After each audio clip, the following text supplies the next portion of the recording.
भी विपद रे पड़ती आम पाखे पुलिस अच्छी कोर्ट कचेरी अच्छी अर्थर भी अभाव नहीं आ कौन दरकार देखिल एई फाइलटा हाँ हाँ सेटा सेटा कौन आज्ञा मो कथा बुझे कौन कहू आपड़ किसी मन करेंगे ना बाइबल गोटे अंश मुझे आपको पढ़ी शुणाऊँ शुणु जिरिमिया तार 17 पर्व 5 पदरु 8 पद पर्यंत अरे मो चश्माटा छाड़ी आसी भौणी नेले पढ़िले दिंतु मुझे पढ़ुची सदाप्रभु यही कथा कहती जो मनुष्य मनुष्य उपर निर्भर करे और मांस को आपणार बाहु करे आ जार हृदय सदाप्रभु निकट दूर को जाए से शापग्रस्त से मरुभूमि स्थित झाऊ वृक्ष तुल्य हेब मंगल उपस्थित हेबा बेले से देखिब नहीं मात्र प्रांतर शुष्क स्थान रे निवासी विहीन लवण भूमि रे वास करिब जो मनुष्य सदाप्रभु को ऊपर निर्भर करे पुणी सदाप्रभु जार विश्वास भूमि अटंती से धन्य कारण से जल निकट रे रोपित और नदी कूल विस्तृत मूल वृक्ष तुल्य हेब और ग्रीष्म उपस्थित हेबा बेले से भय करिब नहीं मात्र ताहार पत्र सतेज हेब आउ अनावृष्टिर वर्ष से चिंतित हेब नहीं किबा ताहार फल फलिबार निवृत्त हेब नहीं। कौन सुनिले तो यही वाक्यर सारमर्म को बुझा चेष्टा करंतु प्रभु को ऊपर निर्भर रखंतु। आज्ञा धन्यवाद मासी बालक बाबू प्रार्थना करिवे परा तमे कर दियो ना मोर डेरी हेलानी अरे रुह कौन डेरी हेलानी तू होय आज्ञा करंतु हेले बालक शुणंतु गोटे छोट प्रार्थना करिवे बेसी नबेबेनी प्रार्थना करिबा।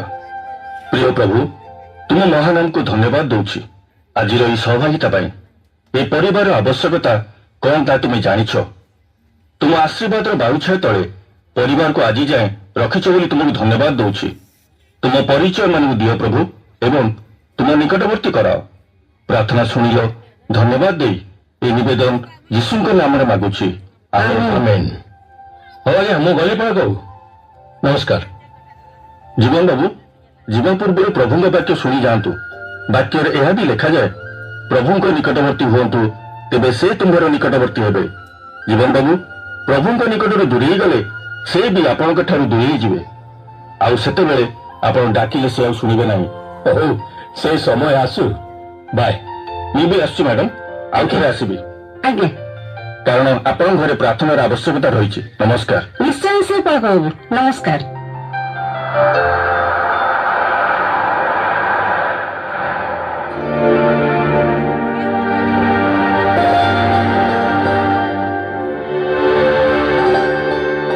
सुनो दिगंत दिशा तमे दी जन रविवार मो संगे गिरजा जीव कौन कौन कौन कौन कहलु आज सूर्य क्रोध करे उठी कि ना सुना मोर इंटरव्यू पे प्रिपरेशन करियो मते समय हटुनी आ तू कहू तोर संगे गिरजा जीवा पई देखो सेदिन पालक बाबू कहले चर्च जाई प्रार्थना कले प्रभु निश्चय तते चाकरी जगैबे से बाज्य कथा जमा कहने ना प्रभु जदि चाकरी देउतांते ताहले समस्त घरे बसी प्रभु को डाकु थांते आ परिश्रम भी करबा को पड़ंतानी।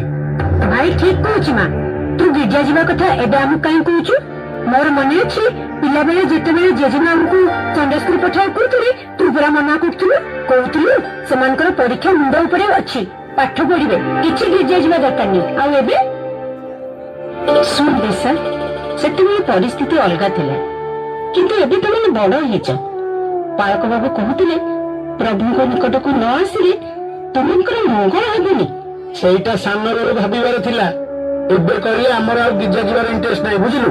देखो पिला माने मो कथा मन अबाध्य होनी अरे के कर अबाध्य होची हैं बापा मां हमको कहूची गिरजा जीवा पई काई को क्रिसमस आसीले ना कोन ना गुड फ्राइडे कोटा ठट्टा करिछ सेदिन पालक बाबू कोन कमेंट करिले बुझी परलानी कमेंट कोन कमेंट कले हम होची फेस्टिवल क्रिश्चियन कोन हेला अरे लोक माने हमको देखि सही पड़नांती कारण आमे धनी समाज रे हमर प्रतिष्ठा अछि पिला माने उच्च शिक्षित भद्र सोसाइटी रे हमर सम्मान रहिछि सेटा तांको देर जाउनी तमे से सब बाजे कथार मुंड पुलाओ नै।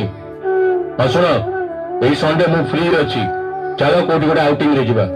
हां बापा बढ़िया हो अरे तपन तपन ତାକୁ କାହିଁକି ଡାକୁଛ? ଆରେ ତାକୁ ଆଗରୁ କହିଦେବା ଦରକାର ନା ଆଉ ଗାଡିଟାକୁ ଟିକେ ଚେକ୍ ଚାକ୍ କରି ରଖିବ ସେଦିନ ଯଦି କୁଆଡେ ଚାଲିଯାଏ ତ ମତେ ଡାକିଲେ ସାର୍। ହଁ ଶୁଣ ରବିବାର କୁଆଡେ ଯିବୁନି ଗାଡିର ସବୁ ଚେକ୍ କରି ରଖ ସେଦିନ ଆମେ ଆଉଟିଂରେ ଯିବା। ହଉ ସାର୍ ଯା। ଆଉ ଗିର୍ଜା? ଗିର୍ଜା ଗିର୍ଜା କ୍ୟାନ୍ସେଲ ଆଉଟିଂ ଆଣ୍ଡ ପିକନିକ।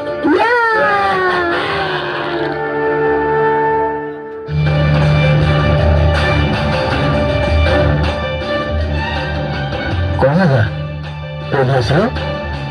ନାଇଁ ସେମାନେ ବାଘ ସଫାରି ଦେଖିବାକୁ ଗଲେ, ମୁଁ ଆଉ ଗଲିନି। ଭଲ କଲ। କିଛି ସମୟ ତ ଆମେ ନିରୋଳାରେ ଟିକେ ବସି ଗପି ପାରିବା। କିନ୍ତୁ ଏମିତି କେତେ ଦିନ ଲୁଚି ଲୁଚି ଆମେ ବୁଲିବା? ଆରେ ତମେ ତମ ବାପାଙ୍କୁ କହିଦଉନ। ବାପାଙ୍କୁ କହିବି? ବାପା ଜାଣିଲେ ବନ୍ଧୁକରେ ଆମେ 2 ଜଣଙ୍କୁ ମାରିଦେବେ। କହିବେ ଗୋଟେ ଡ୍ରାଇଭରକୁ ବାହା ହବୁ। ଓହୋ ତାହେଲେ ଆମେ କଣ କରିବା? ଶୁଣ ଚାରିବି ପଳେଇବା ଏ ସହର ଛାଡି ବହୁତ ଦୂରକୁ। ଆମକୁ ଖୋଜିଲେ ବି କେହି ପାଇବେନି। ସେଠି ଖାଲି ତମେ ଥିବ ଆଉ ମୁଁ, ଆଉ କେହି ବି ନଥିବେ। ମୁଁ ତ ରାଜି। ତମେ ପାରିବ ତ? ହଁ ମୁଁ ନିଶ୍ଚୟ ପାରିବି। ନିଶା